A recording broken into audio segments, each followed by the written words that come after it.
Je suis dans ma chambre d'enfant, en fait. Mais en fait, je me suis rendu compte en revenant dans cette chambre d'enfant que j'ai toujours vécu sous les toits. Chez moi, je suis sous les toits, et puis en fait, ici, je suis sous les toits aussi, quoi, en fait. Donc, Du coup, tu vas nous changer l'intro quand même, en direct de Limoges. Eh oui, il faut que je fasse ça, quoi. Bienvenue à Limoges.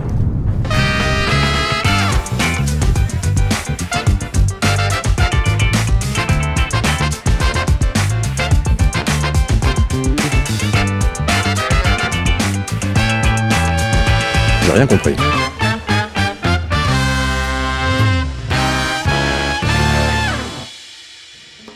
Hola hola amigos et bienvenue dans Silicon Carnet, non pas en direct de San Francisco, mais en direct de Limoges.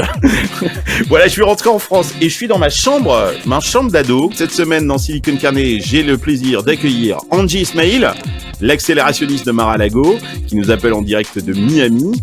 Alexandre Kouniank, de la société Helix, il était venu pour commenter les annonces d'OpenAI avec ChatGPT 4o. Vous avez été nombreux d'ailleurs à dire qu'il avait été formidable. Donc du coup, je lui ai demandé de venir cette semaine pour commenter les nouvelles annonces de Apple dans le domaine de l'intelligence artificielle. Et puis on a un special guest avec nous cette semaine, c'est Vincent Nalatambi. Je suis très content de l'avoir dans Silicon Carnet. Vincent, je le connais depuis qu'il a 12 ans. Non, c'est pas vrai. Mais Vincent, c'est le fondateur, un des cofondateurs d'une société géniale qui s'appelait Tempo, que tu as revendu à Google il y a quelques temps, et j'étais actionnaire et investisseur dans ta boîte, donc je suis très content. Et tu es basé à San Francisco. Bienvenue Vincent dans Silicon Carnet. Merci, c'est un plaisir d'être là.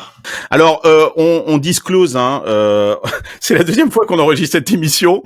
On a eu quelques petits problèmes techniques et ça tombe bien parce que on a prévu de vous parler des élections et il s'est passé plein de choses entre notre premier enregistrement et ce nouvel enregistrement. Donc, ça va nous permettre d'actualiser nos propos avec tout le jeu politique qui est en train de se passer. On va se poser la question notamment de l'impact de ces élections sur la Startup Nation et sur la tech en général, notamment en France. Donc voilà. Et avant qu'on commence cette émission, je voulais vous rappeler de vous abonner à notre channel YouTube. C'est très très important pour notre algorithme. Donc si vous n'êtes pas abonné, faites-le. Cliquez sur le bouton. Abonnez-vous, c'est très important pour nous. Et puis, je rappelle aussi que les 3 et 4 juillet, on enregistre 6 émissions du hors-série de l'été de Silicon Carnet.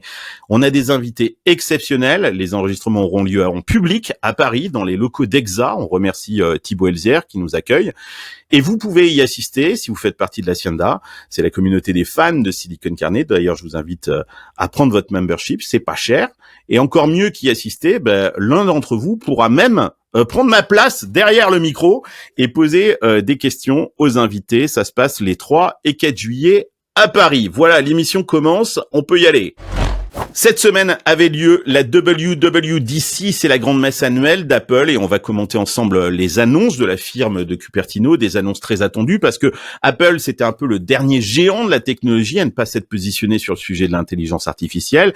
Il y a beaucoup de rumeurs qui ont circulé concernant un possible partenariat avec ChatGPT. Alors est-ce qu'Apple a décidé de s'associer à OpenAI ou est-ce qu'il a décidé de faire cavalier seul?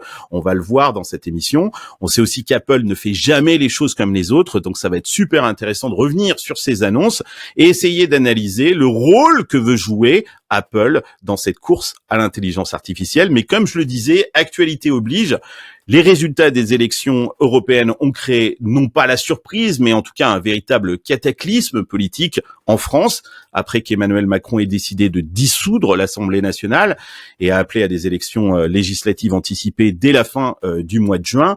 Le nouveau paysage politique risque d'impacter non seulement le pacte républicain, mais aussi le secteur de la tech en général, un secteur qui a encore du mal à réaliser que nous sommes peut-être en train de vivre les derniers jours de la Startup Nation. On en parle tout de suite avec mes invités dans Silicon Carnet.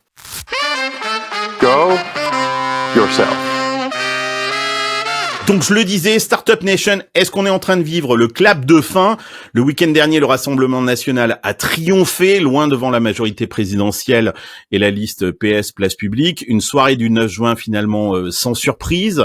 Je dis sans surprise, mais en fait, quand on écoute et qu'on regarde les réactions des leaders de la tech en France, après la décision notamment de Macron de dissoudre l'Assemblée nationale, on a l'impression que la Startup Nation ne s'attendait pas à cela.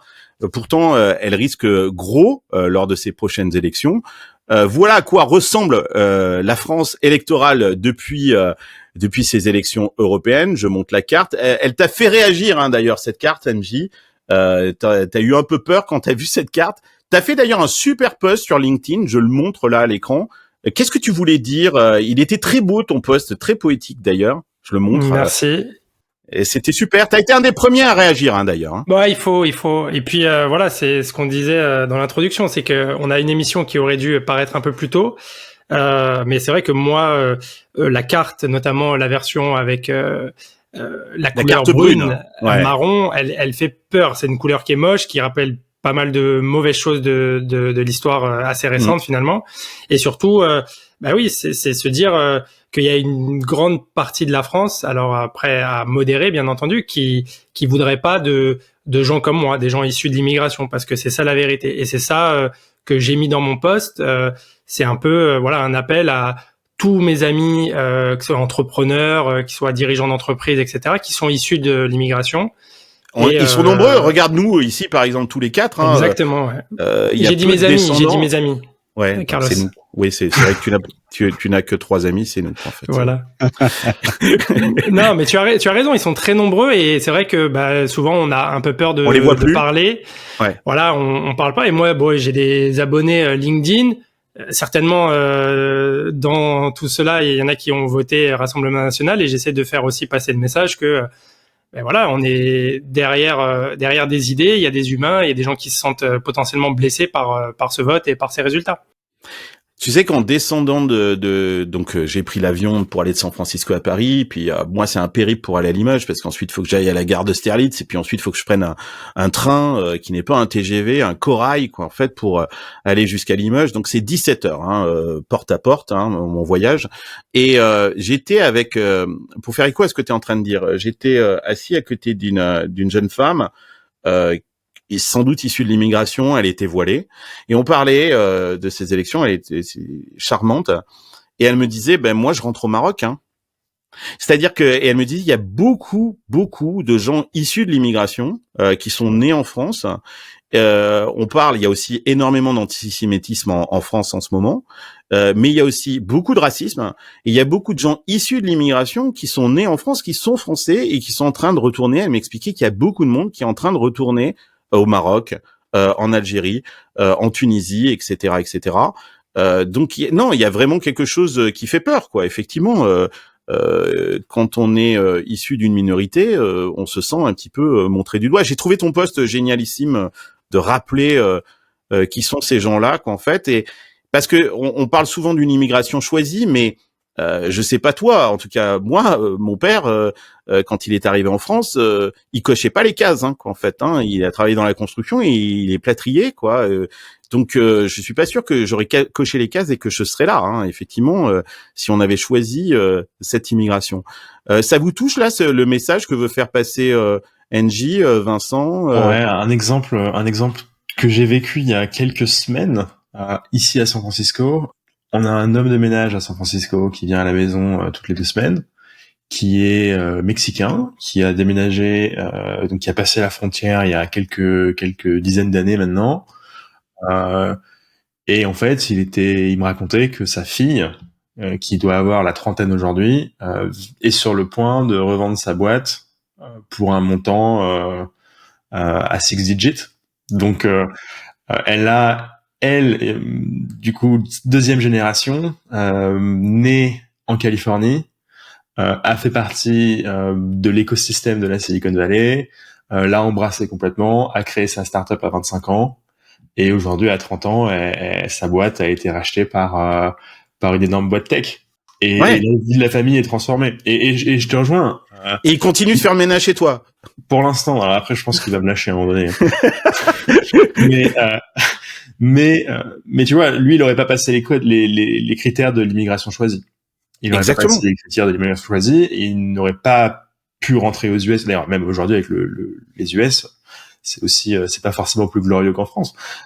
Mais en revanche, ce qu'on voit, c'est que sa fille à lui, elle, maintenant, c'est fait partie du top, même à San Francisco. Je montre aussi cette deuxième carte que tu as soulignée, Vincent, que je trouve aussi très intéressante, parce que dans cette carte qui fait très peur, la première que j'ai montrée, elle est un petit peu biaisée parce que tu montrais cette carte toi avec cette animation parce qu'en fait les hectares ne votent pas, c'est les gens qui votent, et dans cette carte qu'on voit avec cette animation on se rend compte que c'est pas si noir que ça, c'est-à-dire que c'est pas tout le territoire, c'est pas tous les mètres carrés qui sont Rassemblement National. Et ouais, j'ai vu ça par hasard sur LinkedIn d'un data scientist, Karim, qui a posté cette carte. Alors la deuxième carte fait quand même peur, hein. Oui, elle fait quand même peur. Mais un peu moins. Un peu moins, et c'est intéressant. On sait, hein, la façon dont on joue avec la data et avec les visualisations, ça peut avoir une influence. Mais ouais, j'ai trouvé que c'était une bonne représentation de comment est-ce qu'on peut utiliser la data et en faire des outils marketing et pour de la communication, effectivement. Pour finir sur l'immigration, c'est vrai que outre les histoires, etc., évidemment que c'est extrêmement difficile à entendre tout ça. Mais si on regarde simplement d'un point de vue économique, parce que eux, bon, les belles histoires et l'immigration, ils s'en foutent. Eux, ce qu'ils veulent, c'est à la limite, c'est l'économie. Et ce qu'on comprend, c'est que tous les économistes sont à peu près d'accord, hein, de faire le lien entre immigration et croissance. Il est très clair. Dans tous les pays occidentaux et développés aujourd'hui, c'est quelque chose d'extrêmement clair, le lien entre les deux. Donc, on se rend compte aux États-Unis, par exemple, qui a un taux d'immigration 2 fois supérieur à l'Europe, même eux, ils arrivent aujourd'hui à avoir une croissance, notamment grâce à l'immigration, et on a besoin de ça. D'un point de vue démographique, parce que notre pays ne fait beaucoup moins d'enfants, et en fait on se meurt, comme le Japon, etc.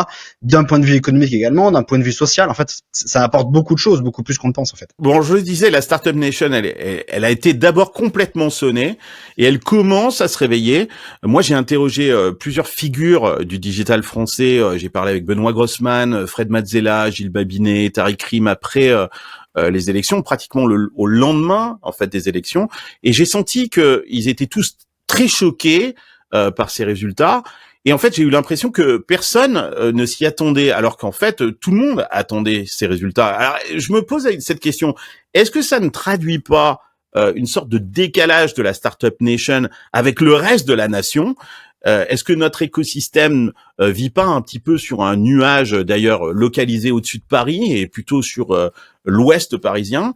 Est-ce que tout ça n'est pas finalement, notre écosystème est pas loin de la réalité des Français de province et qui voient finalement dans la tech un peu des privilégiés et des protégés de la Macronie? Moi, c'est ça ce que je me suis dit, parce que le démarrage, la prise de position et ce choc, on me dit ouais, je suis choqué, mais en fait, on pouvait s'y attendre, non? Qu'est-ce que vous en pensez? Ouais, non, on pouvait complètement s'y attendre, mais ça montre aussi le fait que les entrepreneurs, ils sont déconnectés aussi de la politique, parce que malheureusement, elle nous apporte non pas toujours beaucoup de choses, donc les changements sont assez minimes sur la politique. On sait que le business prend beaucoup de temps mental aussi, donc faut faire des choix. Et est-ce qu'on a vraiment du temps à accorder à la politique, sachant qu'elle va pas beaucoup nous en donner? Il y a peut-être ce choix aussi de se déconnecter de certaines choses, notamment la politique, hein. Et on vit dans un bunker, quoi. Faut quand même, on travaille beaucoup, donc on vit quand même dans des bunkers, quoi. Ouais, moi je pense qu'il y a aussi le double effet qui se coule, hein, donc le résultat des élections européennes et la dissolution. En fait, où tu te dis merde. En fait, ce résultat, il va avoir un effet potentiel tout de suite sur le gouvernement. Alors que les résultats de l'élection européenne, moi je parle à plein de gens, ils sont pas allés voter. Attention, c'est pas bien. Allez tous voter. Procuration, vote par internet. Nous on vote ici au consulat de Miami. Donc il faut voter. D'ailleurs. Je regardais les chiffres de l'abstention, c'est incroyable. Hein. En 78, les élections législatives, c'était 85% de vote. Donc il faudrait qu'on fasse aussi bien. Je pense qu'on va avoir beaucoup de participation. J'espère. Mais ça c'est pour la parenthèse. Mais donc ouais, je pense que la tech, comme tu dis Alex, elle est aussi déconnectée, et que en effet, personne s'attendait vraiment à ce que Macron fasse la dissolution du gouvernement. Et donc là, tu te dis merde, 3 jours après. En fait, ce qui vient de se passer, potentiellement dans un mois, tu te retrouves avec un gouvernement qui va aller à l'encontre de ce qui a été fait pour nous, start-up. Et je pense que c'est là la réalisation. C'est pour ça qu'on voit au fur et à mesure des jours qui passent des réactions qui n'étaient pas forcément là tout de suite après les élections. C'est un peu facile de dire que la Startup Nation, elle est uniquement parisienne. Elle est peut-être parisienne dans les faits, dans le sens où les boîtes sont basées à Paris. Mais dans les faits, il y a énormément d'entrepreneurs qui sont pas des Parisiens de base. Ouais, toi, t'es à Limoges aujourd'hui. Moi, je rentre en France, je vais en Ardèche. Moi, je vais là où j'ai grandi, c'est à côté de Privas.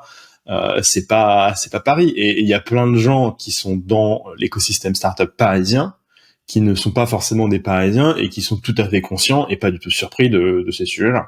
En fait, ce que je voulais dire par là, c'est que je pense que c'est intéressant en écoutant vos réactions, c'est que justement ce monde de la tech n'avait pas conscience ô combien ils ont été gâtés par cette Macronie et par ces deux mandats de Macron qui a mis le paquet en fait sur ce truc-là. C'était devenu quelque chose d'un petit peu courant et comme tu le dis, on s'occupait pas trop de politique. Mais attendez, cette Startup Nation, cette French Tech qui a émergé, elle a émergé. Je suis en train de faire de l'apologie du macronisme là, qu'en fait, alors que je ne suis pas un macroniste moi-même. Mais le fait est, c'est la réalité.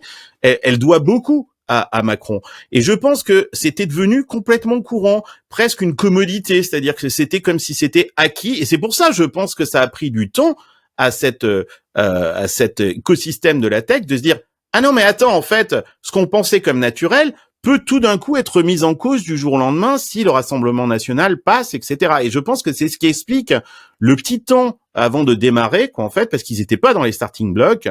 Ils étaient peut-être en train de bouffer des petits fours à l'Élysée. C'est évident qu'il y a un mouvement et une impulsion qui est visible, qui est portée par les gouvernements, mais après dire que l'expansion de la tech est due à une action publique, moi ça me surprend un peu. Honnêtement, je pense que Xavier Niel a fait 100 fois plus pour la tech que toute la French Tech dans son ensemble depuis 15 ans. Entre l'école 42, Station F, les investissements avec Kima, il a travaillé sur des problèmes structurels pour aider l'écosystème. Non mais je sais, je l'appelle Xavier Noël. C'est le Père Noël de la tech. Le truc c'est qu'il en faudrait 10 comme lui. Il est tout seul. Et il a fait énormément. Non mais dans les faits, Vincent, tu as raison, bien évidemment. Mais dans les faits, quand tu regardes d'un peu plus près. Et encore une fois, je suis en train de faire l'avocat de Macron, c'est taré quoi en fait. Mais bon, dans les faits, tu as raison. Mais regarde, par exemple, le nombre d'investissements, il a quadruplé entre 2017 et 2022, et le financement des startups françaises a considérablement augmenté lors de ces 5 dernières années, et c'est en grande partie cet effet d'aubaine parce que Macron a poussé un certain nombre de réformes fiscales en 2018 et encouragé les particuliers mais aussi les investisseurs étrangers à venir investir en France. Et dans les faits, c'est vrai, c'est là quoi en fait. Et ça peut s'arrêter quoi en fait. C'est ça ce que je suis en train de dire. Les acteurs ont réagi depuis. France Digital vient de lancer une tribune. Là, il y a à peine quelques heures qui va paraître dans le journal Les Échos aujourd'hui ou je sais plus quand quoi en fait, hein, où elle est parue. On enregistre le 14 juin. C'est intéressant d'ailleurs de le dire à quel moment est-ce qu'on parle qu'en fait là. Il y a Thomas Reynaud, qui a notamment le CEO de GuarantMe que je connais pas, hein, qui je le montre à l'écran, a fait un post sur LinkedIn où il décompose justement en quoi toutes ces dernières années, il a été sauvé à plusieurs reprises grâce à la politique, finalement, qui lui a permis de maintenir à flot et de faire prospérer son entreprise. Et c'est justement en lisant ça que je me suis dit que là, il y a un décalage. Parce que je me suis dit, le mec qui, lui, est au fin fond de sa province, ça ne fait que de dire, non mais moi, regarde cet effet d'aubaine-là, moi, je l'ai jamais eu, cet effet d'aubaine-là. Et c'est pour ça, d'ailleurs, qu'ils votent Rassemblement National. On est une caste de privilégiés, on vit dans notre bulle, on a du mal à se réveiller, c'est la gueule de bois aujourd'hui, mais les gens, quand ils lisent ça, qu'en fait, ils se disent, voilà, il y en a toujours que pour eux, quoi, en fait, pour cette Startup Nation.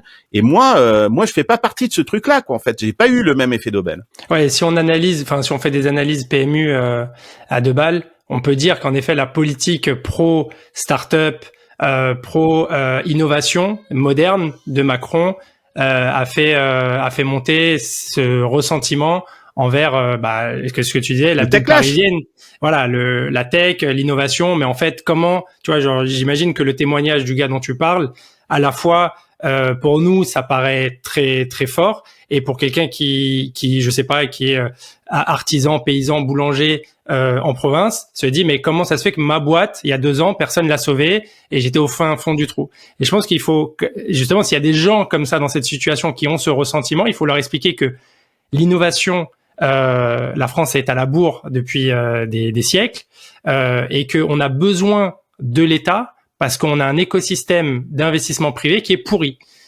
qui n'existe quasiment pas, où tout le monde est super frileux. Et les milliardaires français, à part Xavier Niel, qu'on remercie encore et encore, il est aussi investisseur dans ma boîte, et donc voilà, on remercie. C'est très rare, tu vois. Alors que ce qu'on n'a pas aux États-Unis, tu vas voir. Il était dans Tempo aussi. Non, bien sûr. Moi, j'ai jamais rencontré à l'occasion. Non, mais Kima a pas investi dans Tempo? Non. Ah, bravo, félicitations. Voilà. On a trouvé une boîte. On a trouvé une boîte dans laquelle Kima a pas investi. Pourtant, elle s'est vendue à Google. Bravo les gars. Bravo Jean.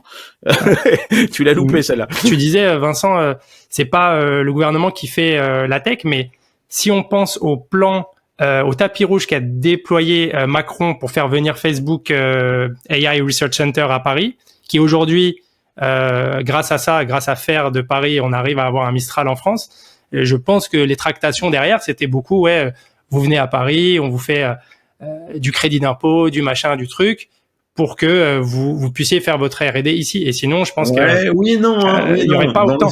Dans les faits, il n'y a pas beaucoup de gens qui ont un niveau en maths. En France, il y avait un terreau qui était propice à faire ce genre de laboratoire. Ah oui, tout à fait. Je suis complètement d'accord. C'est la tendance dire. Ouais. Ouais. Donc, est-ce que Facebook l'a fait peut-être plus rapidement que prévu? Peut-être. Est-ce que ça serait fait in fine? Je pense.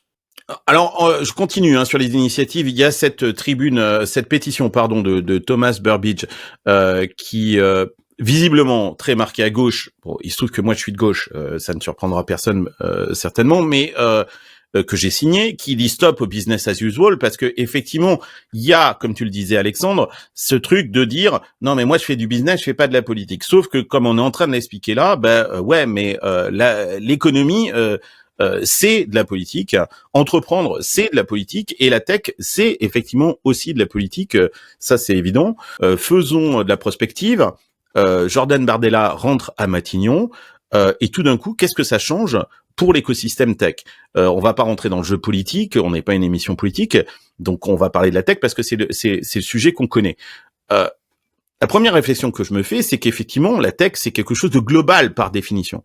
Donc ça implique qu'on soit capable d'attirer sur notre sol des talents du monde entier, que ce soit pour travailler, mais aussi pour créer ses propres entreprises. Or, on sait que le Rassemblement national, j'ai du mal à dire leur nom, il prône la préférence nationale, que ce soit en termes d'emploi, que ce soit en création d'entreprises, ou que ce soit aussi en termes d'aide aux entreprises ou aux salariés. Ça veut dire que demain, vous recrutez, d'abord, est-ce qu'ils pourront venir sur le territoire? C'est pas certain, mais vous recrutez des gens qui seront sur le territoire, ils n'auront peut-être pas d'ailleurs les mêmes aides, peut-être pas la place en crèche ou des choses comme ça, parce que ça sera réservé à, entre guillemets, des bons Français.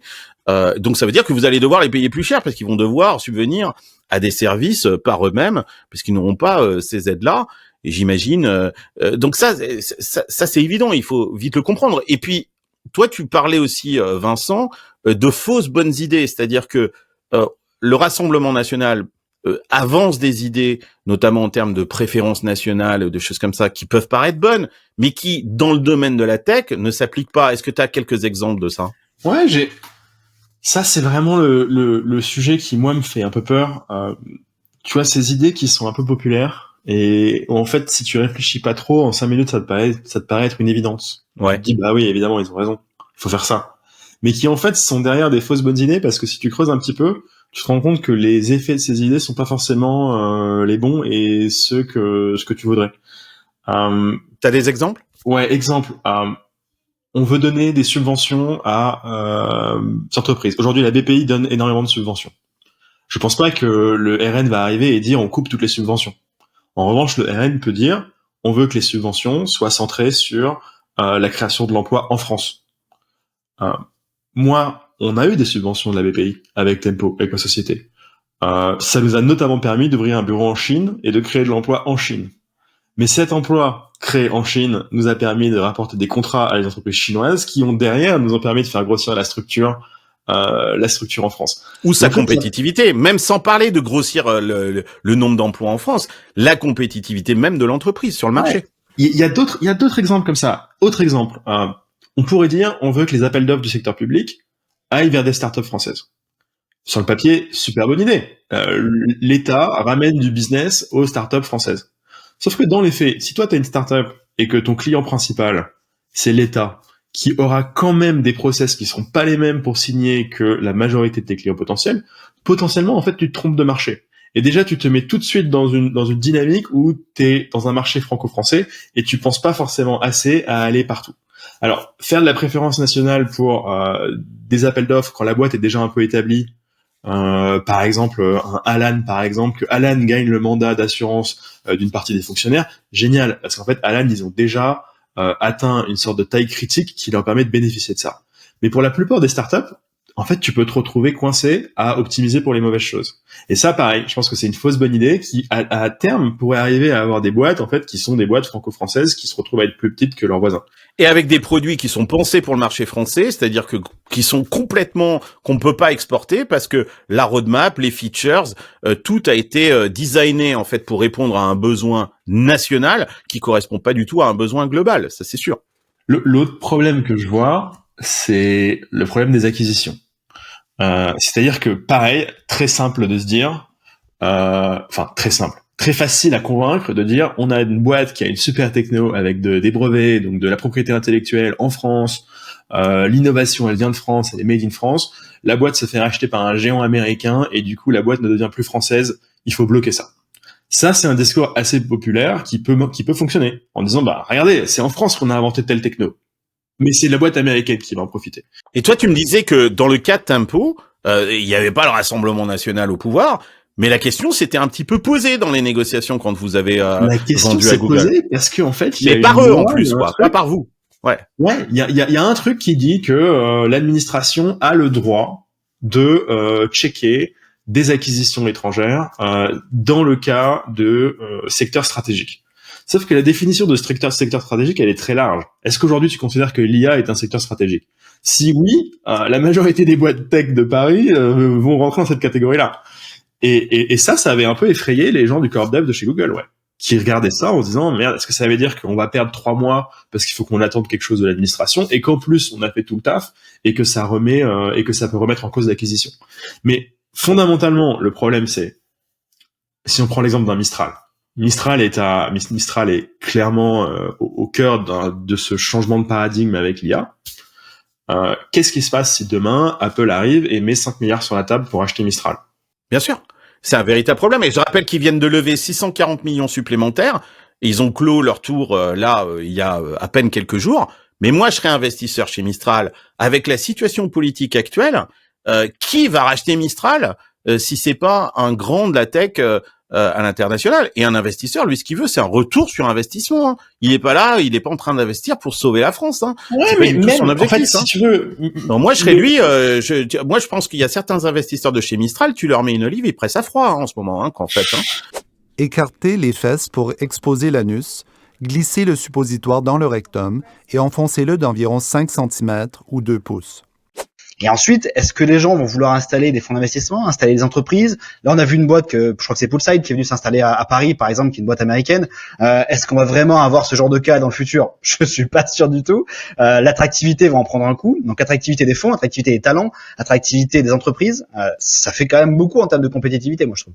Et tu parles aussi de financement, et je rappelle que le bras armé du financement de la Startup Nation en France, c'est la BPI, et que la BPI, elle se finance essentiellement sur des marchés privés aujourd'hui.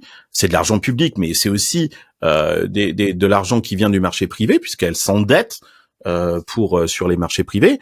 Et avec un Rassemblement national au pouvoir, ça va devenir beaucoup plus compliqué. Et d'ailleurs, entre la première émission et la deuxième émission qu'on enregistre aujourd'hui, il y a ce message inattendu de Nicolas Dufourcq qui est sorti de sa réserve et qui, dans une boucle WhatsApp,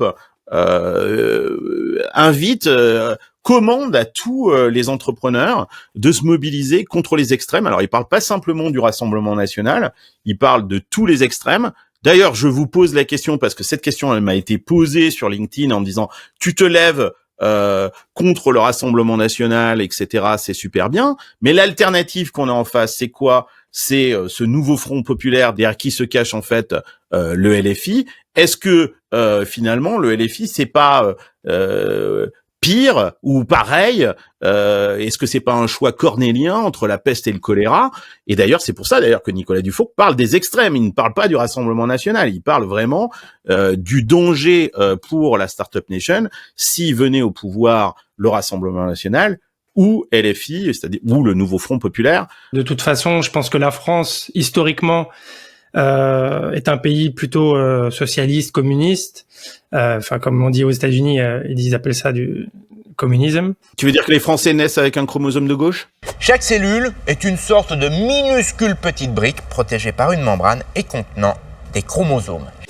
Je dirais que quand tu es entrepreneur et que tu crées ta boîte en France, tu travailles avec des conditions qui sont imposées par 70 ans de politique plutôt pro peuple. Il y a une culture sociale. Il y a une culture sociale en France. Avec clair. des acquis qui sont géniaux, tu vois. Mais quand je dis en France, quand je dis aux États-Unis que il y a 20 jours fériés, plus 5 semaines de congés payés, plus 3 mois de préavis si tu dois virer quelqu'un, etc. Nous, quand on crée une boîte en France, on part avec un sac à dos, il fait 3 tonnes, et il y a des pierres dans tous les sens. Et c'est très bien d'ailleurs, parce que ça crée une certaine culture d'entreprise, etc. Et d'ailleurs, il y a de la fidélité. Une plus grande loyauté des salariés, notamment voilà. Dans les entreprises françaises. Il y a tout un tas de choses positives dans ça. Donc, je mettrai pas au même niveau parce que voilà, il y a l'aspect social et l'aspect économique. Si on doit aller chercher des économies, si on doit aller chercher de l'argent pour refinancer, par exemple, je sais pas moi, les caisses de la sécurité sociale ou les caisses de retraite, si on est plutôt à gauche, on va se dire, les startups là, qu'est-ce qu'elles foutent avec les 5-6 milliards que BPI envoie? Parce que nous, clairement, en startup, quand on prend de l'argent, on a 99% de chances de rendre zéro. Ça va pas être les mêmes problèmes pour moi. Il peut y avoir, je rejoins un peu NJ. C'est quand même pas terrible pour l'entrepreneuriat et plutôt pour le, je dirais. Vous pouvez dire au revoir au CIR, hein. Ouais. Ça c'est clair. Ça c'est un exemple. Vous pouvez dire au revoir au CIR. Moi je me suis battu. JEI, pourrait dire au revoir à ça. Non, parce que tu vois, moi je suis un peu de ceux qui ont un peu, tout ça c'est super, c'est des petites tapes dans le dos qui t'accélèrent. Mais si à la base ta boîte c'est pas déjà un athlète de très haut niveau, dans tous les cas t'iras pas bien loin. Ouais. Et tu vois, donc c'est bien d'avoir un peu le vent dans le dos, mais c'est pas fondamentalement ce qui va faire la différence. Le principal problème que je vois moi, c'est sur la taxation des plus-values. On va revenir aux pigeons. Je vais être obligé de relancer encore une fois les pigeons parce que rappelez-vous. Ouvrez la cage aux oiseaux.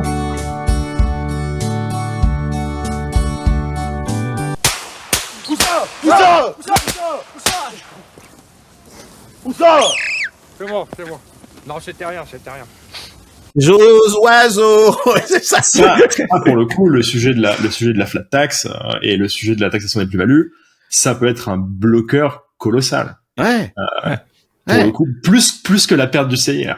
Ouais. Mais je pense que c'est un tout, hein. C'est un tout. C'est quand tu te commences à te fixer sur des avantages que certains ont versus d'autres, tu regardes le problème avec un seul angle.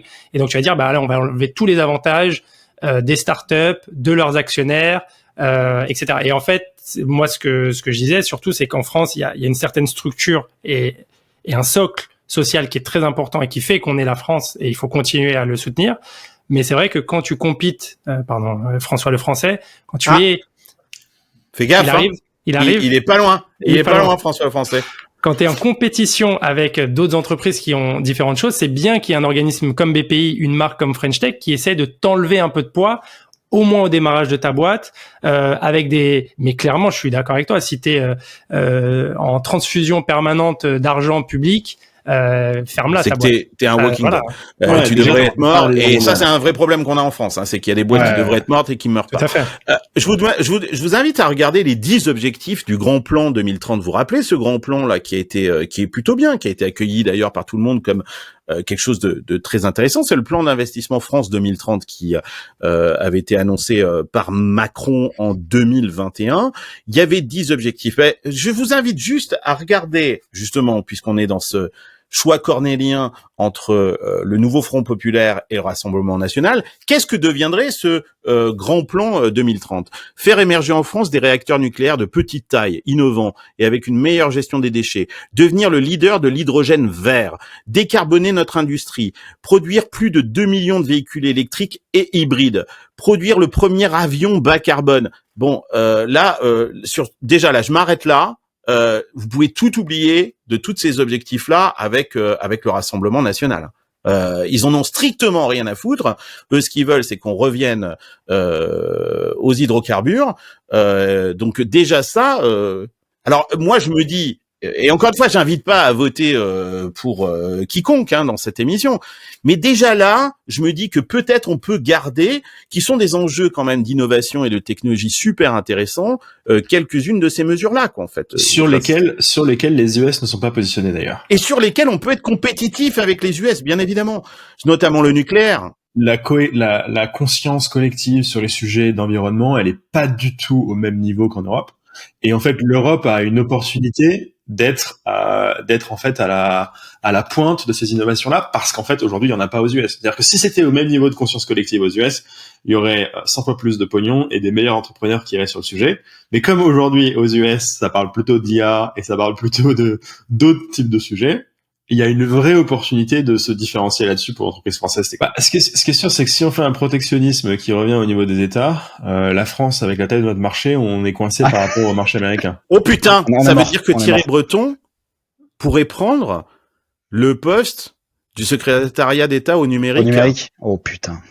Et on n'est pas dans la merde. Il reviendrait en France, c'est-à-dire il va faire la même chose, mais cette fois il le fera plus au niveau européen, il le fera en France. C'est possible. Ok, plus que Christine Lagarde, et voilà, on a un combo gagnant quand même.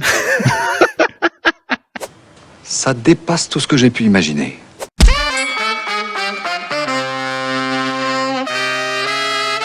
La semaine dernière, Apple organisait sa conférence annuelle tant attendue, l'occasion de faire le point sur les futures avancées technologiques qui nous attendent, mais surtout de vérifier qu'Apple a pris en compte l'intelligence artificielle. Et comme à chaque fois, on a eu droit à un show à l'américaine avec une vidéo préenregistrée. Ces conférences, elles ne sont plus live, elles sont préenregistrées. Et alors vraiment, c'était digne d'un film hollywoodien. Je vous passe la bande-annonce, on se retrouve tout de suite après.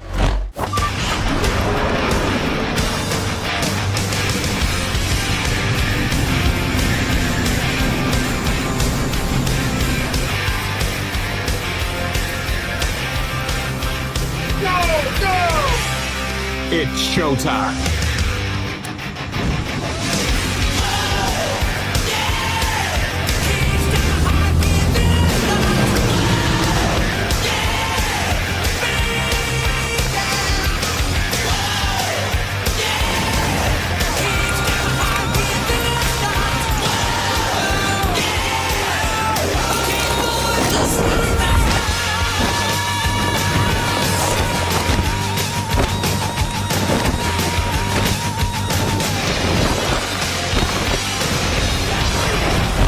Ah, moi j'ai beaucoup aimé, ça lançait bien la WWDC. Moi je me suis dit ça marche fort.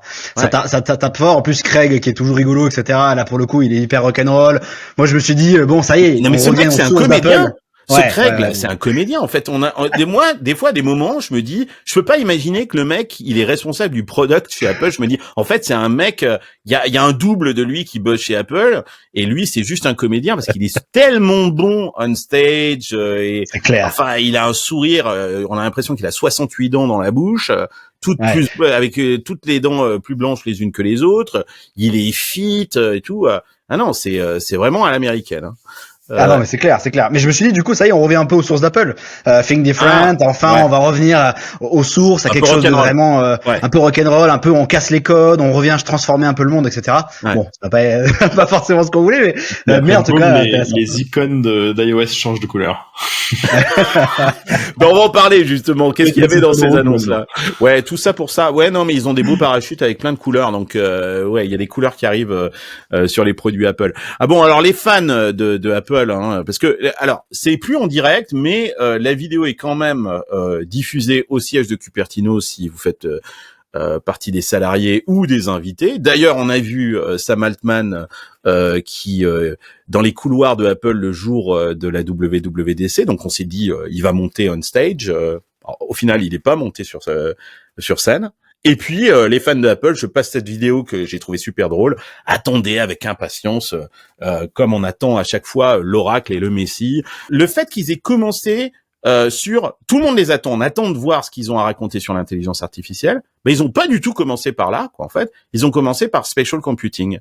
Ouais. Et ça, moi, je suis tellement admiratif d'Apple pour ça. Explique. Ouais. Il y a tellement de bruit dans la Silicon Valley en ce moment. Tout le monde parle d'une chose, c'est de generative AI. Tous les investissements sont faits sur des, y a que ça, des LLM. Enfin, c'est le sujet numéro un. Et effectivement, tu l'as dit, Apple, c'était ceux qui étaient en retard. C'est ceux qui ont encore rien annoncé. C'est ceux qui étaient pourtant au début dans les plus avancés avec Siri, si on remonte un peu dans le temps. Bien sûr. Mais qui, pour l'instant, ne s'étaient pas positionnés sur le nouveau paradigme. Et, eux, ils avaient cette stratégie de spatial computing avec le casque de l'Apple Vision Pro. C'était un peu à contretemps, quoi. C'est-à-dire que Meta, qui avait fait son grand repositionnement de Facebook à Meta pour le métaverse, qui maintenant est un des acteurs rétropédale sur les LLM et sur l'IA open source. Apple, ce qui m'impressionne, c'est qu'en fait, ils ont une strat et qu'ils s'y tiennent. Et en fait, ils ont une vision sur un produit et sur une industrie, sur des cas d'usage qui vont se transformer, qui va passer par du spatial computing. Et ils n'en démordent pas, ils s'y tiennent, ils ont une vision sur des années. Tu vois, bon, alors, moi, je travaille sur des sujets d'AI chez Google. Mais chez Google, c'est un peu l'inverse. Google est très fort en IA, et du coup, on veut montrer dans la moindre de nos keynotes qu'on fait de l'IA. Donc, l'objectif, c'est de pacte le plus possible de projets IA dans les keynotes de Google. Ouais, on l'a bien vu quand vous avez fait l'annonce de Google I.O. et ce petit clip là satirique où grosso modo résumé de la conférence de Google I.O. C'était IA partout qu'en fait voilà. Mais ça traduit quelque chose, ouais. Et Apple, ils ont cette vision. Ils ont le temps long. On a l'impression qu'ils sont en dehors. En fait, ce qu'ils voulaient montrer, moi j'ai trouvé ça super intéressant, c'est de dire, écoutez, c'est nous les patrons, ok. Donc vous vous excitez tous là, machin, etc. Nous on a une vision. On continue de dérouler, effectivement, d'exécuter sur cette vision-là. L'IA, c'est très intéressant. On va en parler, mais c'est pas le premier sujet. Et on continue d'exécuter. Alors que les ventes de la Vision Pro, ils ont atteint le chiffre que j'avais annoncé, mais ça décolle pas, quoi. Mais c'est un dev kit, donc c'est normal que ça décolle pas. C'est fait pour les développeurs. Mais tu vois, il y a pas beaucoup de boîtes dans le monde qui ont cette capacité à avoir aussi parce qu'ils ont suffisamment de pognon pour financer ça, hein, mais pour être contre Ariane pendant un bon moment et en fait avancer sur leur vision jusqu'à ce que ça soit le bon moment. Ouais. Est-ce que c'est pas eux qui vont gagner en réalité? Est-ce que c'est pas eux qui vont gagner en réalité la course de l'IA? C'est une vraie question.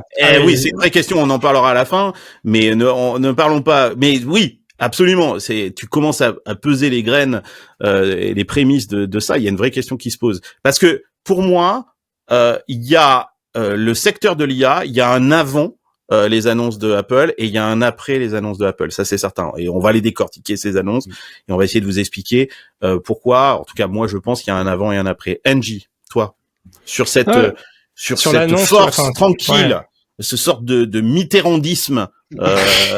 Apple qu'en fait qui ne bouge pas quoi, en fait. C'est ça, c'est comme tu dis, Apple est un peu hors du temps, ils prennent leur propre temps et ce que disait Vincent sur leur capacité à démontrer qu'ils ont un agenda qui est dans le temps long, c'est très fort. Et d'ailleurs, la façon dont ils utilisent les termes AI, ils sont très peu souvent cités. D'ailleurs, ils font cette ce nouveau branding Apple Intelligence.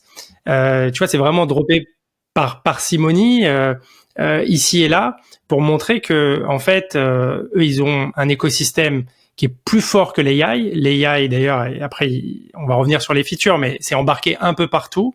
Et ils disent, nous, il n'y a pas de souci, on va pas s'exciter. Regardez, l'AI, on en fait depuis 20 ans, on en a mis là, on en a mis là. Et vous en demandez, on en rajoute. Voilà, on en rajoute où vous voulez. Vous en voulez, on en a. Il parle de la feature, il parle du produit, il parle pas de la techno. Voilà, c'est ça. C'est que c'est extrêmement simple. Ils te disent, voilà, tu vois, l'émoticône, il change de couleur. L'emoji, il change de couleur, parce que c'est de l'IA.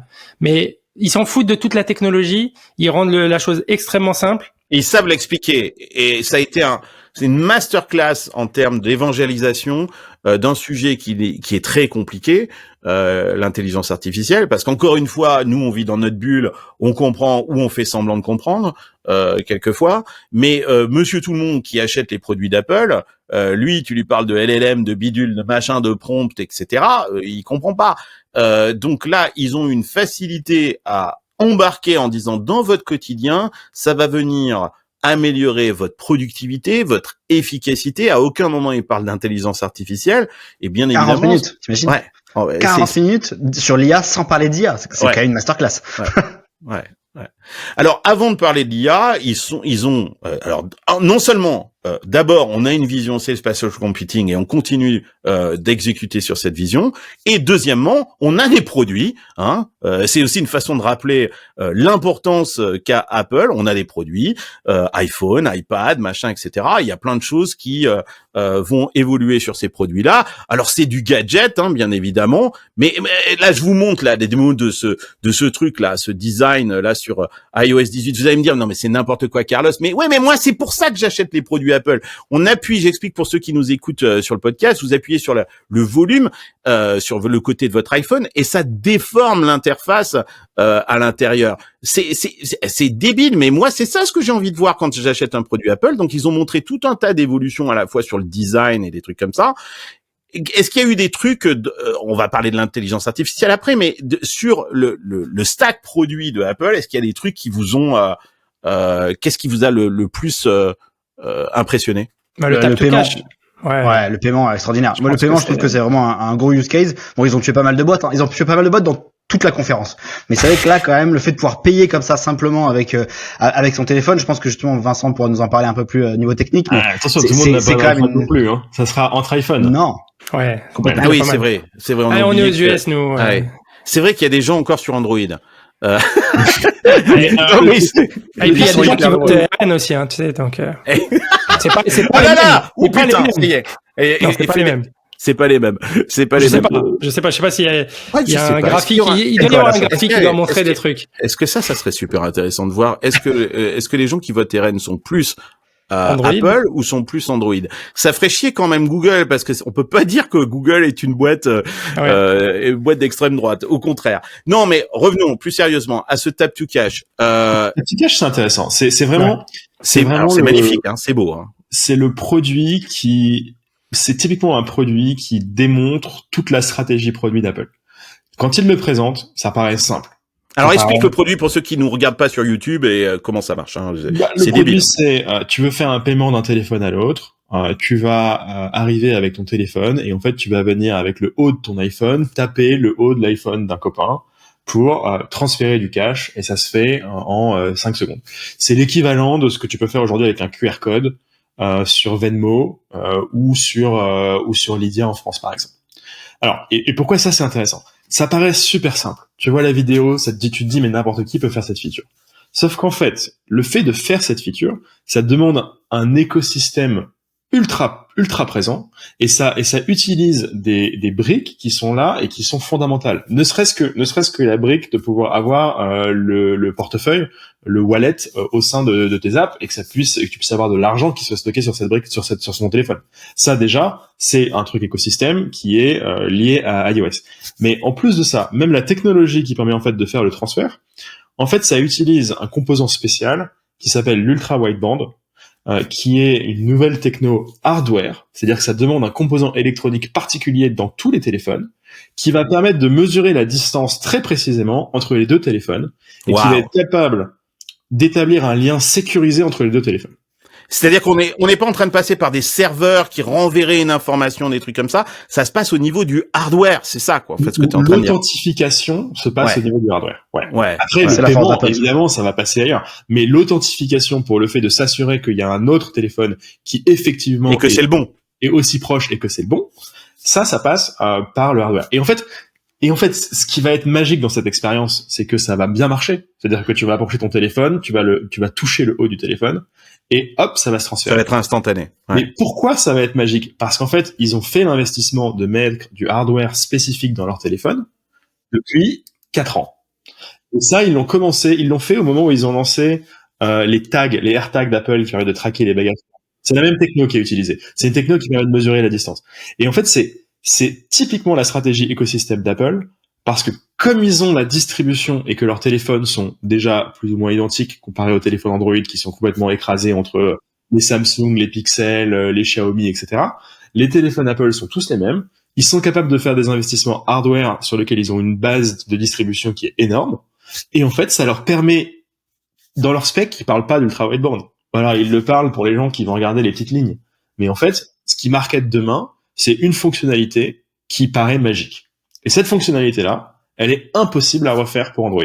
Ce que tu es en train de décrire sur cette histoire de tap to cache et cette capacité justement à embarquer des trucs dans le hardware et cette capacité de distribuer de façon seamless cette technologie à travers son écosystème de téléphone, on va voir que pour l'artificial intelligence, c'est clé aussi, quoi, en fait, parce que c'est ça qui va faire effectivement toute la différence. Quand il parle de l'iPad, quand il parle des AirPods, quand il parle du HomePod, etc., tout L'Apple ça, Watch. C'est des appareils qui font partie de l'écosystème d'Apple. Ce qu'on sait aujourd'hui, c'est que quelqu'un qui a un iPhone, on peut encore le faire basculer de l'écosystème Apple vers un autre écosystème, Android par exemple. Quelqu'un qui a un iPhone plus une paire d'AirPods, déjà c'est quasiment mission impossible. Quelqu'un qui a un iPhone, un AirPod et un autre device de l'écosystème, alors là, Apple Watch, ouais. Ça n'arrive jamais. C'est-à-dire que ces personnes-là, en fait, elles ont tellement de features et de fonctionnalités qui en fait se servent du fait d'être dans cet écosystème que ça permet des expériences utilisateurs qui sont un peu magiques, un peu comme tap to cache, et c'est impossible à reproduire pour les concurrents. Et je me demande même si d'ailleurs ça c'est pas un message indirect et très intelligent, y compris à OpenAI, qu'on sait qu'il réfléchit à éventuellement la création lui-même d'un téléphone, et aussi au père Elon Musk, qui réfléchit aussi à fabriquer un téléphone, en leur disant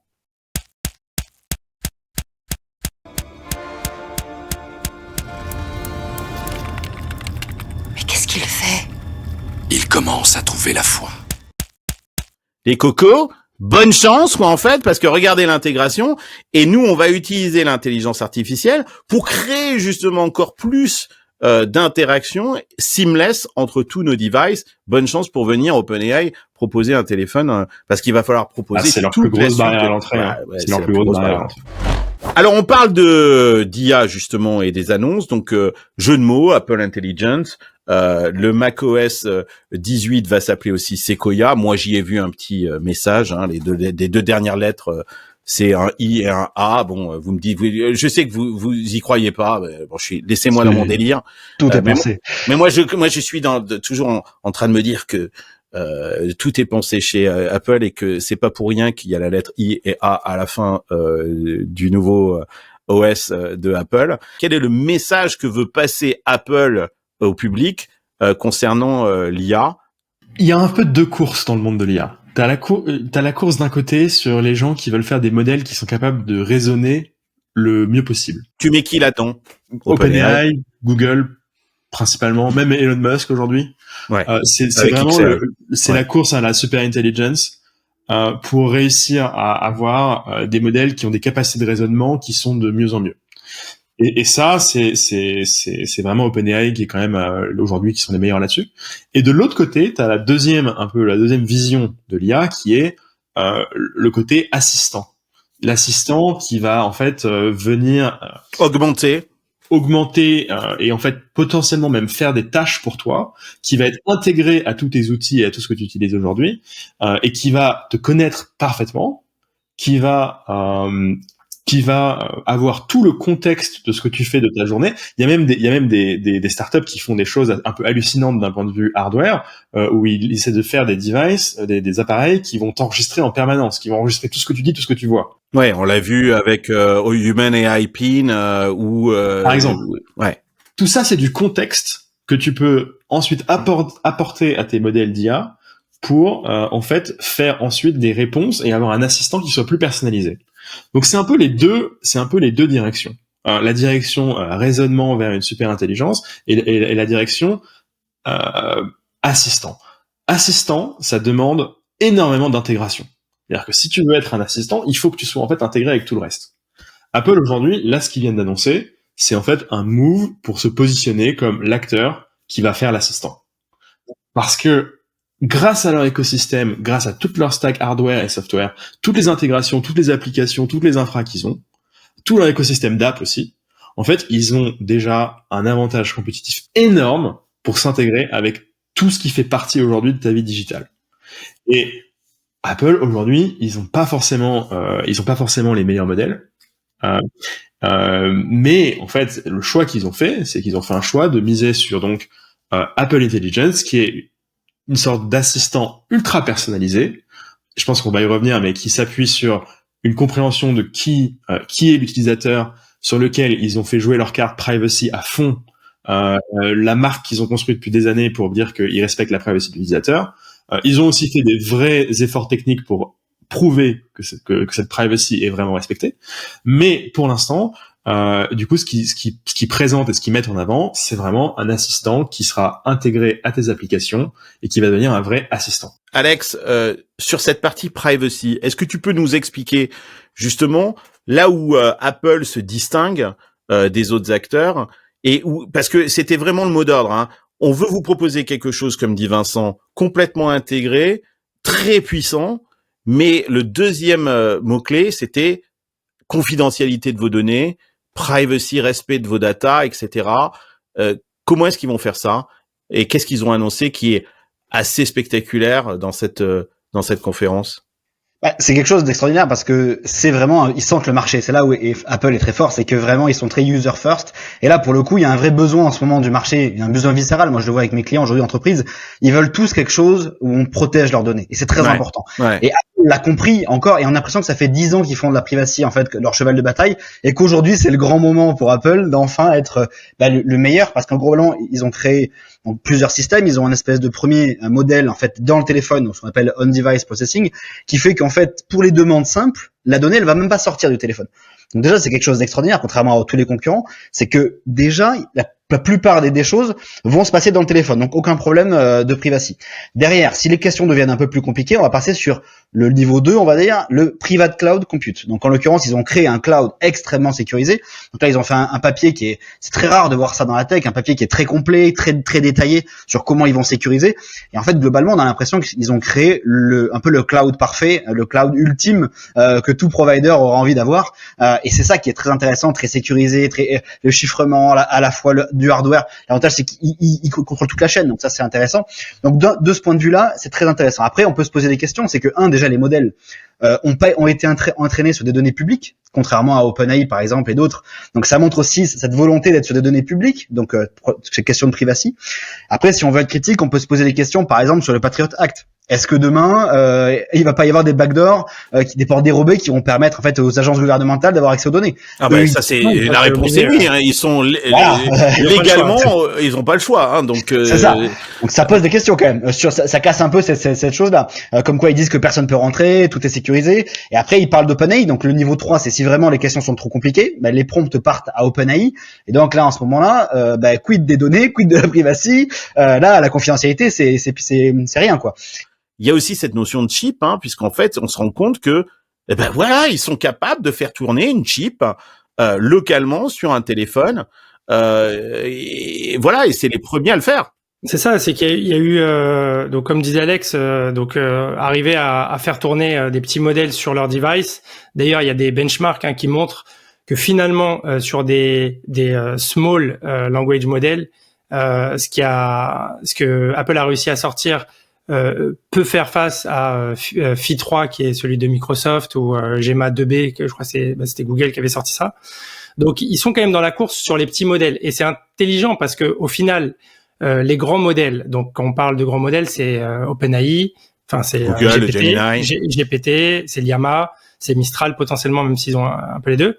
Ça va pas avoir des usages très précis, c'est pour vraiment traiter alors soit pour faire super bonne impression quand tu fais du chat GPT et avoir réponse à tout, ou alors vraiment pour avoir des corpus énormes de données à traiter, pour avoir des choses avec je sais pas si tu veux la faire recherche et tout ça, ouais, bien sûr. Voilà, ouais. Donc avoir plein de choses. Alors que nous dans notre usage sur un téléphone, sur une watch ou autre, En vrai, ce qu'on fait, c'est des tâches archi basiques, de dire, tu vois, dans la démo, elle dit, je dois aller chercher ma mère à l'aéroport, dis-moi le chemin. Et donc ça, c'est des tâches répétitives, donc ils vont embarquer, donc ils ont et ça adapte ton agenda et ça peut changer. Là, la démo elle est assez impressionnante. Ça va changer. Ah, il faut que j'aille chercher ma mère, mais attention, j'avais un rendez-vous, donc ça va décaler le rendez-vous, envoyer un email ensuite pour prévenir les personnes que ce rendez-vous a été décalé, et tout ça en commande vocale, quoi. Et des tâches très précises. Et en même temps, ce qu'ils arrivent à faire, c'est que ils arrivent un peu, je dirais pas à discréditer, mais à montrer à quel point en fait OpenAI, oui, ils disent d'ailleurs OpenAI c'est le meilleur modèle, on va l'intégrer, mais ils le drop. Tu vois, il parle de ChatGPT, il parle pas de ChatGPT en plus. C'est très intelligent aussi, ça. Juste le produit ChatGPT qu'on va intégrer. Et d'ailleurs, on s'attendait à ce que Sam Altman et que OpenAI ChatGPT ait beaucoup plus de place dans la présentation, parce qu'on avait tous spéculé sur le partenariat du siècle. Et au final, non, il n'est même pas sur scène. C'est un partenariat, c'est une application. D'ailleurs, il dit très bien, il dit on va aussi intégrer tous les autres modèles qui sont les meilleurs. C'est un vrai appel du pied Google, à tous les développeurs en disant écoutez les cocos, vous les distribuez à 1 milliard de gens, vous avez passé par le meilleur écosystème qui s'intègre le mieux avec les modèles. Et moi ça, je trouve ça vraiment très très fort qu'ils aient réussi à faire ce pont entre l'usage réel dans la vie de tous les jours et on intègre n'importe quel modèle, donnez-les-nous et voilà, nos users feront le reste. Donc la stratégie d'Apple, elle tient complètement la route et elle joue sur leur force. Pourquoi ils ont besoin d'OpenAI alors ? Ils ont besoin d'OpenAI parce qu'en fait ils savent que le modèle pour l'instant il est pas assez bon pour faire des tâches très compliquées. Et donc en quelque sorte ils se sont dit il faut qu'on trouve un modèle plus gros qui va nous permettre en fait de diriger les tâches qu'on va nous juger en temps réel comme compliquées, on va les envoyer à OpenAI. Ce qui est intéressant. Qui va payer d'ailleurs pour ça ? J'en sais rien, mais je trouve que c'est un coup de génie d'OpenAI d'avoir mis en avant ChatGPT. Parce que concrètement, cette idée de dire moi pour mon produit Apple, j'ai besoin d'avoir un LLM derrière, c'est l'offre des API. C'est-à-dire c'est l'offre qu'offre OpenAI à travers son API. N'importe qui peut aujourd'hui aller sur l'interface de développement d'OpenAI, utiliser les modèles GPT-4 et en fait le mettre en transparent, de façon, sur n'importe quel produit, on peut faire appel à GPT-4. Ils ont choisi de pas faire ça, et ils ont choisi de mettre en avant ChatGPT, et ça, pour moi, c'est très malin de la part d'OpenAI, parce qu'en fait, si tu mettais juste le modèle, c'était en fait une porte ouverte à une commoditisation complète.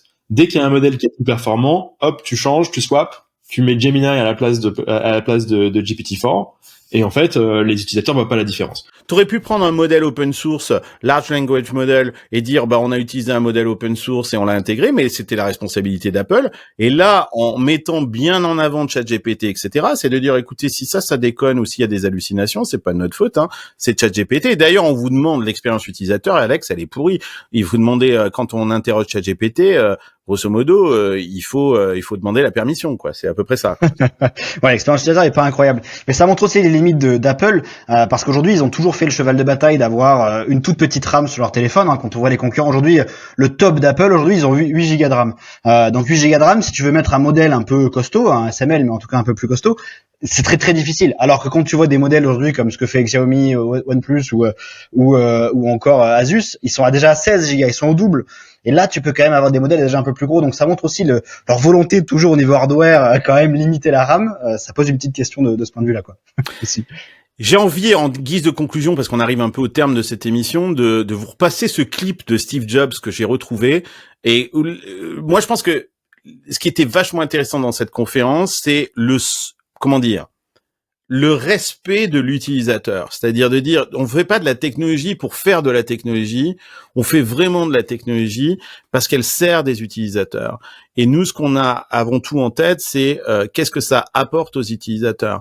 Écoutez ce clip de Steve Jobs qui répondait à une question très technologique de la part d'un journaliste plutôt piquante, et la réponse de Steve Jobs. Sad and clear that on several counts you've discussed, you don't know what you're talking about. I would like, for example, for you to express in clear terms how, say, Java, in any of its incarnations, addresses the ideas embodied in OpenDoc.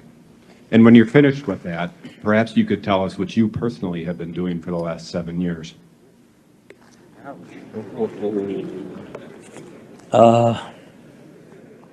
One of the hardest things when you're trying to affect change is that people like this gentleman are right in some areas. I'm sure that there are some things OpenDoc does, probably even more that I'm not familiar with, that nothing else out there does. And I'm sure that you can make some demos, maybe a small commercial app that demonstrates those things. The hardest thing is, how does that fit in to a cohesive, larger vision that's going to allow you to sell $8 billion, $10 billion of product a year? And one of the things I've always found is that you've got to start with the customer experience and work backwards to the technology. You can't start with the technology and try to figure out where you're going to try to sell it. And I've made this mistake probably more than anybody else in this room. And I've got the scar tissue to prove it. And I know that it's the case. And as we have tried to come up with a strategy and a vision for Apple,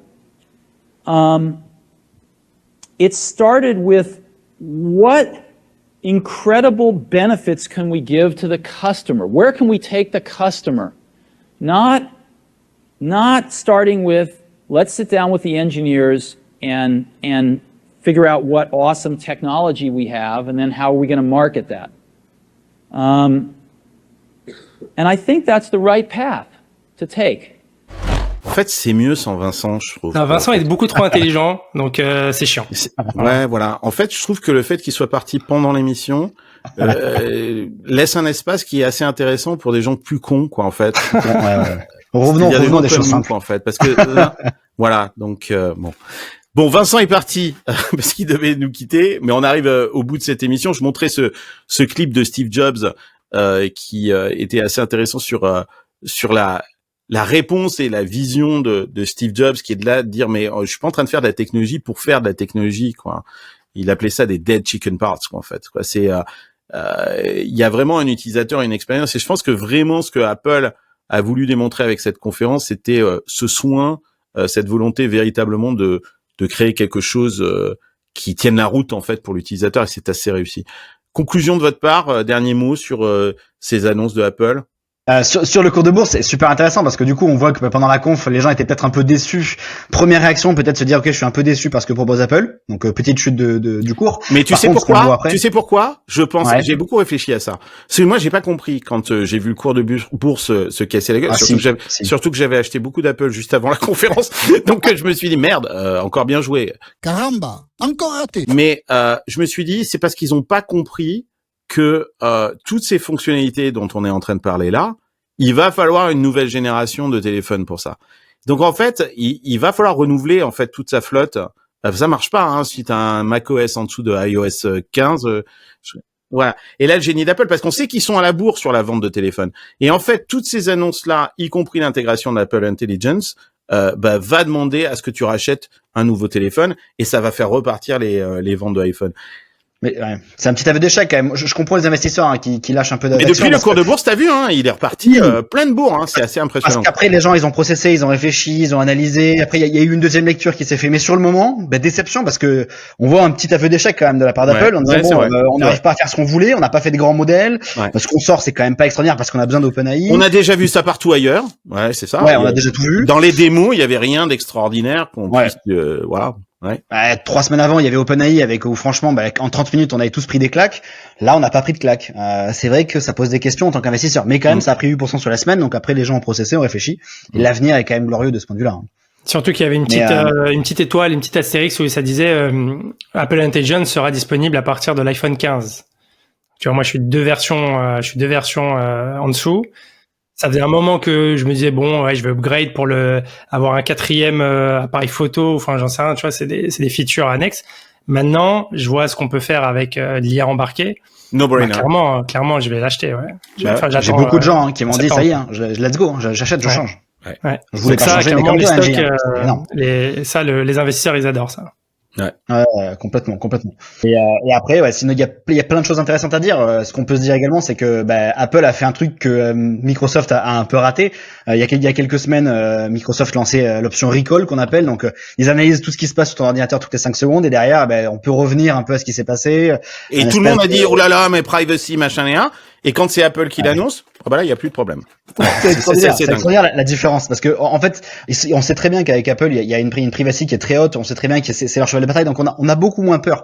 Et ce qui est incroyable aussi d'un point de vue technique, et que les gens voient un peu moins, c'est que c'est enfin l'avènement d'un RAG, donc ce qu'on appelle un Retrieval Augmented Generation, quelque chose qui permet en fait à n'importe qui d'accéder, enfin à n'importe qui depuis son téléphone, de poser une question et d'avoir l'accès à l'entièreté de son téléphone, ses messages, ses mails, ses photos, etc. D'un point de vue extrêmement bien fait, donc très bien séquencé, etc. Et ça, c'est ce qu'on appelle un RAG dans le milieu de l'IA. Et là, maintenant, n'importe qui avec son téléphone y aura accès. Alors qu'aujourd'hui, c'est un peu la course aux entreprises à installer des RAG un peu partout. Donc, c'est extraordinaire de ce point de vue. Pour illustrer ça, pour que les gens comprennent ce que tu es en train de dire, parce que c'est super intéressant, c'est la possibilité, par exemple, dans ton app de photo, de dire retrouve-moi la photo de ma femme quand on était à Hawaï et qu'elle portait un pareo rose. Bon, voilà, là, c'est quand même, tu vois, ce type de questions-là, parce qu'ils ont toutes tes données personnelles, qu'ils ont accès non seulement à tes photos, mais qu'ils savent qui est ta femme. C'est tout ça, qui va être d'un point de vue technique, c'est brillant. C'est brillant. Ouais. Ah non, c'est brillant. Il y a autre chose qui est brillant aussi. Moi, c'est un peu mon cheval de bataille avec mon entreprise. C'est de rendre des cas d'usage très très important pour les entreprises et de permettre ce qu'on appelle l'IA interactive, qui est pour moi la prochaine génération après l'IA générative. C'est le fait de pouvoir interagir. En fait, tu demandes un truc à l'IA et en fait, elle va cliquer, elle va aller sur les applications, elle va faire ton travail en fait. Et c'est l'automatisation pour moi au next level. Et moi, c'est vraiment là-dessus que je travaille. Et c'est justement, ils ont développé Apple Intense, et ça c'est extraordinaire parce que enfin, en fait, n'importe qui pourra juste taper une query, une demande, et Apple va faire les HU, il va envoyer un mail, il va regarder sur tes textos, il va commander un train, enfin, et ça c'est extraordinaire. Est-ce que c'est pas la fin, cette histoire d'Intense qu'ils ont sorti, c'est-à-dire qu'en gros, sur votre écran de veille, il y a certaines actions qui vont remonter en fait sur cet écran de veille à partir de certaines apps, qui fait que vous n'avez plus besoin d'ouvrir des apps. Et moi, j'y ai vu presque la fin finalement des apps, c'est-à-dire que les apps vont pouvoir s'intégrer sous forme d'API directement dans l'OS de votre téléphone, et c'est possible à travers l'écosystème de Apple. Et qui c'est qui va orchestrer tout ça? C'est Siri. Et donc ils ont sauvé le soldat Siri, parce que en fait Siri devient un vrai assistant personnel qui a accès à toutes les apps. D'ailleurs, ils avaient sorti un papier sur ça, Apple, qui était du coup un papier technique et un framework qui s'appelle Ferret UI, qui est justement un multimodal LLM qui permettent de comprendre ce qui se passe sur l'écran et d'interagir entre apps. Et du coup, moi, ce que j'ai adoré, parce que j'avais un peu peur que Siri parte à la casse, tu vois. J'avais un côté sentimental de me dire, Siri, c'était mon premier amour d'AI, tu vois, où je lui disais, dis-moi dans 5 minutes quand il faudra que je fasse du café. Sorte les œufs du feu. Mais ouais. Et je me suis dit, putain, elle va se remplacer par tout le monde. Et non, en fait, Siri, c'est la maîtresse, c'est l'orchestratrice de tout ça. Enfin, je sais pas, moi j'ai une voix féminine, après il y en a, ils ont des voix masculines, mais moi je dis que c'est une fille, du coup Siri. Et je trouve que c'est très fort. Tout jeter Siri, c'est le retour de Siri. Parce que pour moi, Siri, je vous montre ce clip, pour moi Siri c'était ça pour le moment. No, Siri, Wolf's Glen Restaurant. One option I see, Woods Garden Supply on Benedict Canyon. Siri, Wolf's Glen Restaurant in Westwood. One option I see, the Wolseley Restaurant in Burbank. No, you're not listening. I said Wolf's Glen Restaurant in Westwood. A wolf's den is a habitat that provides wolves with no, protection from weather and stupid fucking idiot! It's Wolf's Glen Restaurant in Westwood! One option I see, J. Wolf Clothing. No, you fuck! Wolf's Glen Restaurant! Sorry, I didn't get that. Oh my god, you fucking moron! It's Wolf's Glen, you cunt! Bunt cake is a cake that is baked in a bunt pan. Not bunt guy! I said you cunt! I said you cunt! Sorry, I didn't get I called you a cunt! One option I see, Carson City, Nevada. Ah, shut up! One option I see, wool glove. Shut the fuck up! Sorry, I didn't get that. Oh, fuck you! Donc voilà, pour moi Siri c'était ça jusqu'à présent. Bon. Et je m'étais dit, voilà, ils vont profiter de l'occasion pour foutre à la poubelle Siri Et je m'étais dit, bon, c'est peut-être OpenAI qui va prendre toute la suite, etc., etc. Pas du tout. Siri est toujours bel et bien là. C'est effectivement l'orchestrateur, c'est le chef d'orchestre. Et Siri reprend sa place et intègre plein de fonctionnalités. Et, bon, on n'est pas encore au niveau de GPT 4o en termes de dialogue, mais il sera meilleur bientôt. Avec Intense, il va être bien meilleur en fait. Il va être plus utile que Alexa, c'est ça. Il va te connaître, il va avoir exactement. Il va avoir du contexte, il va avoir de la mémoire. Ça va être très intéressant. Moi de mon côté, je pense que Apple vient de sonner un peu la fin de la récré. Il y avait une sorte de brouhaha dans la cour d'école autour de l'IA avec plein de modèles. Et côté utilisateur, on savait pas, est-ce qu'il faut que j'utilise Claude, est-ce qu'il faut que j'utilise ChatGPT, etc. Et les gens, ils ont autre chose à faire. Et là, Apple a montré que si vous voulez être distribué et avoir une application d'intelligence artificielle qui soit non seulement puissante, mais qui respecte vos données et la confidentialité de vos données et qui soit seamless à travers toutes les applications, c'est sur Apple que ça va se passer. Et quelque part, ils ont créé une sorte de peace of mind dans la tête des gens en se disant, voilà, c'est plus la peine que je me pose trop de questions sur l'intelligence artificielle. Apple va m'apporter la suite avec le hardware, le cloud, les applications et tout ça dans mes usages du quotidien. Donc, je pense que ça va en fait décélérer un petit peu cette course à l'IA. Après, quand on disait qu'il y avait un avant et un après, je pense qu'on avait vu beaucoup d'accélération. Et là, finalement, Apple arrive à la fin et ralentit un petit peu le mouvement. Effectivement, il y a pas mal de startups qui vont devoir se réinventer après cette conférence. Bon, voilà ce qu'on pouvait dire cette semaine. Merci de m'avoir accompagné dans cet épisode qui a été tumultueux, mais on y est arrivé. Et c'est grâce à vous, les gars. Merci. Vous êtes revenus 2 fois compte tenu de ce petit problème technique qu'on a eu, mais ça valait la peine parce que très honnêtement, on a parlé de choses super intéressantes. Je vous donne rendez-vous la semaine prochaine pour un nouvel épisode de Silicon Carnet. Hasta luego, amigos!